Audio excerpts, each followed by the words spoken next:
De volta. Voltamos. De volta para falar. Pois então, a gente estava falando sobre o início verdadeiro. O início, para ter mais ou menos uma base, foi em 1948 e 1946. Mais ou menos no século XIX, XVIII e XX. Para a gente não ficar muito presos em datas.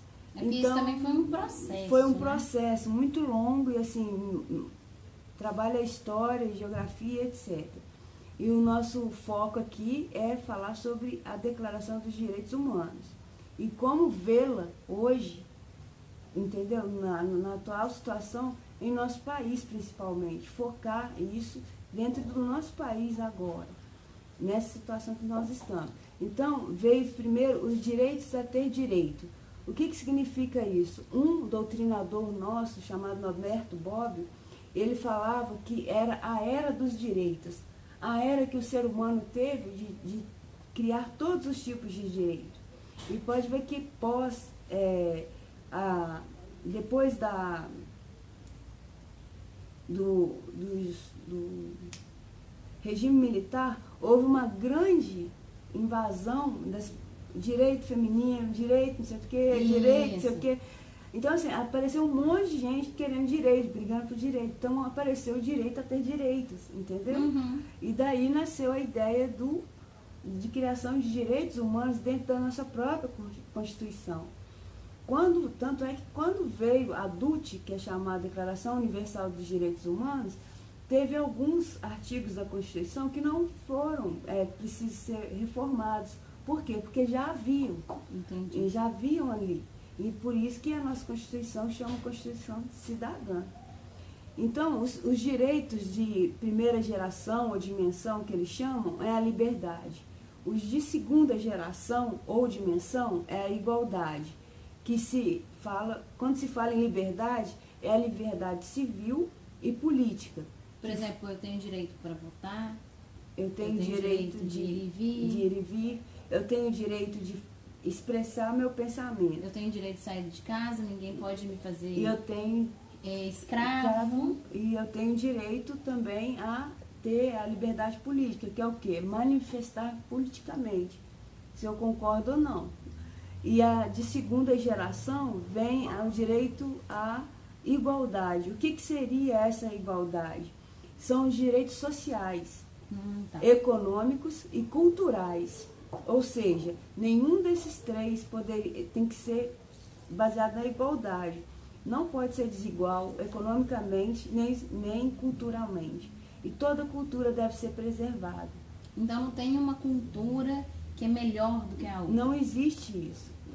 Para as pessoas que estudam direitos humanos e políticas sociais a fundo, profundamente, sociologia ou filosofia, isso não existe. E também é um acordo que precisa ser respeitado, né? Com certeza. Porque às vezes, assim, a gente muito facilmente pode pensar que o que eu acredito é melhor do que o que outra pessoa acredita. Não, isso quebra essa segunda geração de direitos que veio trazendo essa carta. E a terceira geração de direitos é a fraternidade ou solidariedade, mas a gente coloca fraternidade e solidariedade.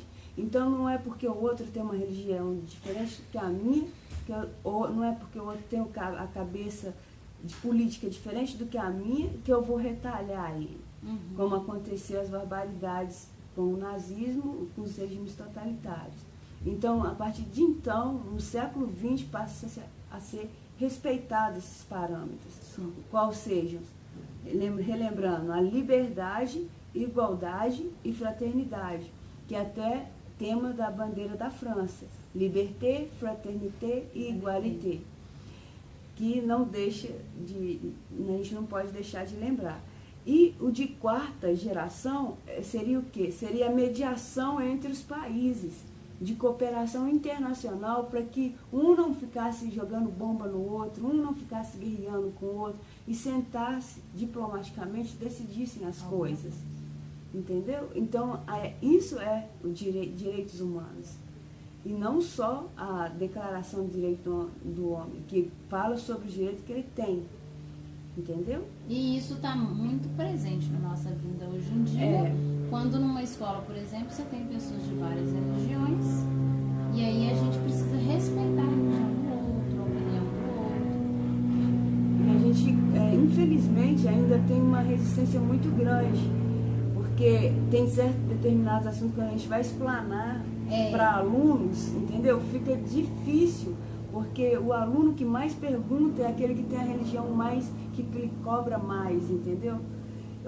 Que acessa, eu costumo dizer assim, que acessa o lóbulo Hitler deles, e eles são totalmente, eles não conseguem aceitar que as coisas foram assim, estão sendo assim e podem caminhar para isso. Eles entendem que existe a concepção deles ali, que a igreja é dentro da escola, e isso assim dificulta bastante dar aula para quando tem alunos desse tipo, entendeu? Com uma cabeça já meio fechada.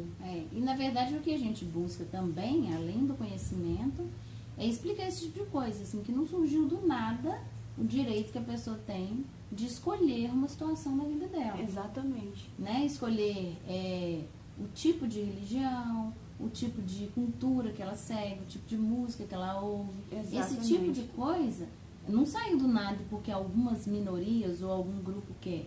É porque é necessário um acordo mundial para as coisas darem certo, né? Exatamente. Que se cada um quiser colocar a sua opinião, a gente vai ter guerra de novo. Vai ter guerra de novo. Então, para barrar isso, todo mundo tem direito, desde que parte do princípio maior, respeite o dos outros. Aceite, você não precisa concordar, mas aceite, entendeu?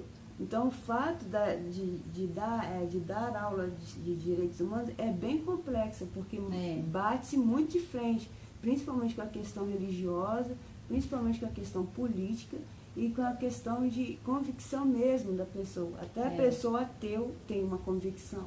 Claro. Então, assim, nós não podemos chegar no ateu balançar, você vai deixar de ser ateu? Não. Mas eu entendo a sua posição, mas a linha da história é essa, aconteceu isso, nós estamos vendo isso e pode acontecer isso. Qual é a sua opinião que seja ateu sobre isso? A conclusão é unir para unificar e não segregar para separar, entendeu? Tipo, acontecer as separações que existiam. Porque foram culturas mortas, a gente esqueceu dos índios, a gente esqueceu dos escravos, dos quilombos, esquecemos das mulheres, esquecemos das crianças, esquecemos hoje o que está mais acontecendo, dos velhos, que tem uma sabedoria imensa para passar para a gente. E que são deixados de lado. São deixados para depois, do depois. Entendeu? Eu estou pensando muito assim da questão dos deficientes físicos, né? Que antes as famílias abandonavam, não existia um cuidado com essa situação, os deficientes mentais, e hoje em dia a gente tem um trabalho priorizando os direitos deles para que eles possam ser respeitados. Então eu não vou criticar uma pessoa porque ela tem deficiência mental, eu não vou falar mal ou excluir alguém porque ela tem uma deficiência física ou mental. E isso parece bobeira às vezes quando a pessoa não tem um parente, não conhece. Tipo assim, a pimenta não ardeu nos meus olhos, então para mim isso eu não quero ver, não quero sentir. Mas não existe esse ou aquele hoje, entendeu? Porque eu acho que existe uma lei universal que está fazendo todas as pessoas experimentarem tanto a felicidade como a dor. Então isso está fazendo pessoas melhorarem ou pessoas se revoltarem. Então saber sobre os direitos humanos hoje não é luxo, entendeu? É questão da gente estar trabalhando para um futuro que ainda a gente não sabe como vai ser. E também eu pensei aqui na questão daqueles que cometem algum tipo de crime. Que quando o criminoso, você é a vítima, você quer, às vezes, tudo de ruim para aquela pessoa. Sim. E aí muitas pessoas não entendem o porquê que o outro, mesmo tendo cometido crimes bárbaros, tem o direito à vida, a ter uma dignidade em estar preso em um local cumprindo a sua pena, mas de forma que ele coma comida de qualidade, que ele tenha assistência médica. Muitas pessoas falam assim, mas essa pessoa poderia morrer. Mas se essa pessoa é o seu parente, e você tem que ir lá visitar ele, aí você não quer. Aí você fala, mas ele tá lá, mas tem rato passando na cela dele, ele tá comendo comida estragada, ele tá apanhando. Então, se for o seu parente, você sofre. Mas se você é a vítima, você quer tudo de ruim pro outro. Então, a gente tem que refletir muito mesmo. Principalmente, assim, a nossa própria Constituição fala que deve-se preservar a dignidade do preso. Porque ele é ser humano. Entendeu? Independente do que ele tenha feito. Entendeu? Então, acho que todas as religiões brasileiras falam no perdão. Então, se você fala ao mesmo tempo no perdão e matar, então você não... E até pro ateu a gente lembra da fraternidade, da declaração dos direitos humanos. Exatamente. Então, assim, não existe isso. Então, a gente faz uma técnica que foi, assim, feita pela ONU. A ONU foi criada. Quando a ONU criou um Conselho de Direitos Humanos, ele não excluiu os africanos.